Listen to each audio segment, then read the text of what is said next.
C'est un pari risqué, mais assumé. Nous devons pouvoir déchoir de sa nationalité française un individu condamné pour une atteinte aux intérêts fondamentaux de la nation ou un acte terroriste, même s'il est né français.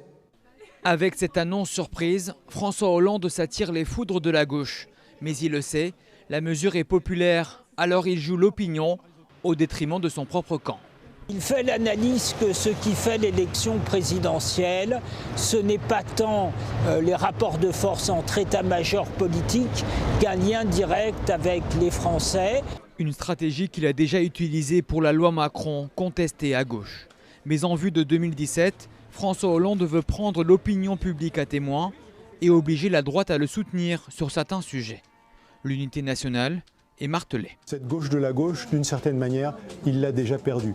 Les électeurs de Jean-Luc Mélenchon, ceux qui sont tentés peut-être demain par un vote pour Cécile Duflot, ils ne reviendront pas, en tout cas pas au premier tour pour François Hollande. Et c'est plutôt vers le centre qu'il ira chercher le renfort de voix dont il a besoin pour accéder au deuxième tour en 2017. Et le président ne compte pas s'arrêter là. Avec la réforme annoncée du Code du travail et la loi Macron 2, les relations avec sa majorité ne vont pas s'arranger. François Hollande aura même besoin de quelques voix de droite pour faire passer ses réformes.